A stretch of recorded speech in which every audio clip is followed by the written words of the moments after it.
badminton pertama kali diperkenalkan oleh BWF sebagai olahraga yang mudah dimainkan oleh para peminatnya. Selain mudah dimainkan di berbagai jenis lapangan, ternyata perangkat permainan air badminton ini tergolong portable, artinya mudah dibawa dan juga mudah dipindahkan. Seperti apa sih? Berikut informasinya.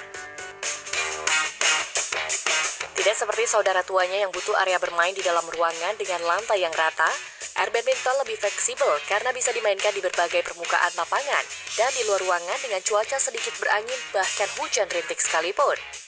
Bukan hanya itu, air badminton juga dirancang memiliki perangkat permainan yang portable. Federasi Badminton Internasional BWF membuat standar khusus peralatan air badminton agar mudah dibawa dan dipindahkan. Ini memungkinkan peminat air badminton untuk memainkan olahraga ini di area yang diinginkan. Yang paling sederhana, Anda bisa memainkan air badminton di lahan parkir, taman di sekitar rumah, atau spot favorit di lingkungan sekitar.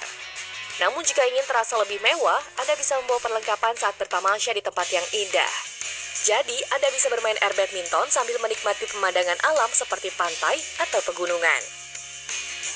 Nah, sebelum mencoba, baiknya Anda mengetahui cara untuk men-set lapangan permainan air badminton. Hal pertama yang harus diketahui adalah ukuran lapangan. Dimensi panjang lapangan air badminton yakni 16 meter. Sedangkan lebarnya 5 meter untuk single serta 6 meter untuk double dan triple. Selain itu, ada area dead zone yang membelah sisi tengah atau net kedua bagian lapangan. Masing-masing area sepanjang 2 meter dikali 2, sehingga total area dead zone panjangnya 4 meter. Dilihat sepintas tidak banyak garis yang dibutuhkan air badminton, sehingga sangat mudah untuk melakukan setup lapangan. Sebelum melakukan setup, pastikan Anda memiliki peralatan yang dibutuhkan. Di antaranya 2 buah tape garis panjang 16 meter, 4 tape garis lebar 4 meter, 4 buah kon, 1 set net system, sebuah palu, dan jangkar khusus yang diperlukan untuk bermain di atas pasir. Peralatan ini sudah bisa didapatkan di toko-toko olahraga. Tapi khusus untuk garis lapangan, Anda pun bisa menggunakan alat-alat sederhana seperti selotip, kapur, atau cat bila ingin membuat lapangan permanen di atas halaman rumah. Apapun medianya, garis harus bisa menempel di bidang lapangan dan tidak mudah terlepas. Langkahnya, pertama Anda membuat dulu garis sisi atau sideline sepanjang 16 meter. Setelah sidelines terpasang, kemudian membuat garis belakang atau baselines. Caranya bisa dengan menghubungkan ujung sidelines. Jika bermain di permukaan pasir, jangan lupa kaitkan lubang di ujung garis baseline dan sidelines dengan jangkar khusus dan timbun dengan pasir. Tujuannya agar tidak terlepas mengingat permukaan pasir yang tidak rata dan mudah berubah. Sedangkan jika bermain di rumput, jangan lupa tanamkan pengait besi dan lubang di ujung garis. Lakukanlah langkah yang sama untuk membuat garis dead zone. Jangan lupa pastikan garis-garis yang Anda buat agar tersusun simetris. Jika sudah selesai, selanjutnya memasang net. Ada sejumlah aturan yang diterapkan BWF terkait pemasangan net ini. Bentuk lapangan di atas permukaan pasir tingginya 1,45 meter di bagian tengah lapangan dan 1,5 meter di atas garis sisi. Sedangkan di lapangan keras dan rumput, tinggi net di bagian tengah 1,52 meter dan di atas garis sisi 1,55 meter. Langkah berikutnya, tempatkan kon di garis sisi yang berfungsi sebagai service marker. Selesai sudah setup lapangan air badminton. Bagaimana? Mudah bukan? Selamat mencoba ya!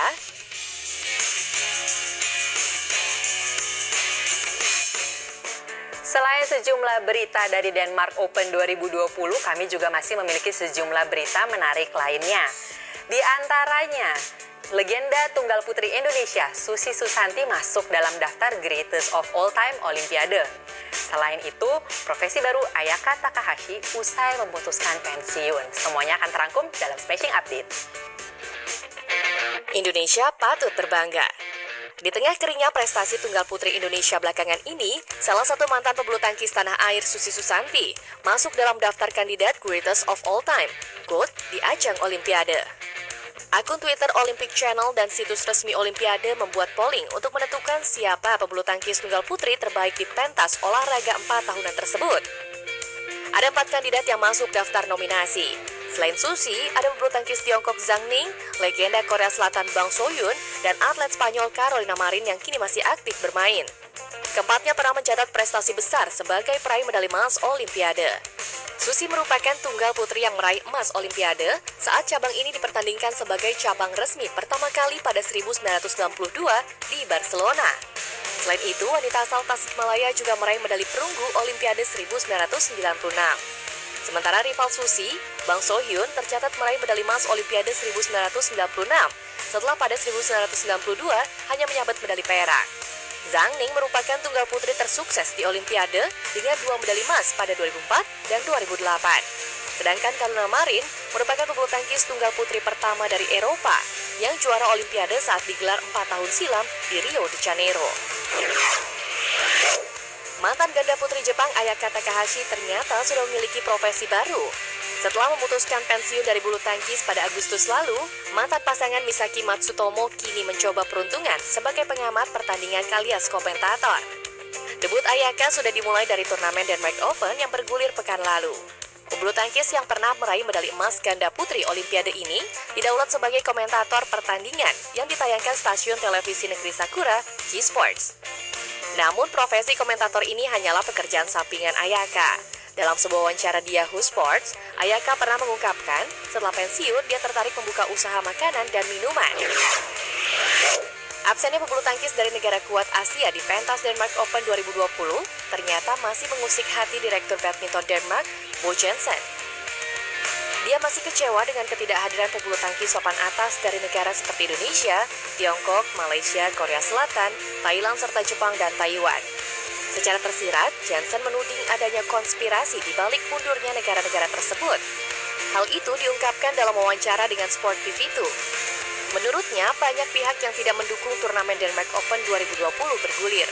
Jensen menilai pihaknya telah bekerja keras untuk mengupayakan turnamen tetap berjalan, termasuk mempersiapkan hajatan akbar, Thomas dan Uber Cup. Namun akibat banyaknya negara yang mundur di ajang beregu itu, BWF akhirnya memutuskan untuk menundanya. Ya Sobat UC Sports, sekian dulu perjumpaan kita di Smashing Day. Jangan lupa untuk terus saksikan Smashing Day hanya di UC Sports 2. Jalankan protokol kesehatan dimanapun Anda beraktivitas. Jangan lupa lakukan 3M. Menjaga jarak, memakai masker, dan mencuci tangan. Akhir kata, saya Monica Riza undur di hadapan Anda. Sampai jumpa.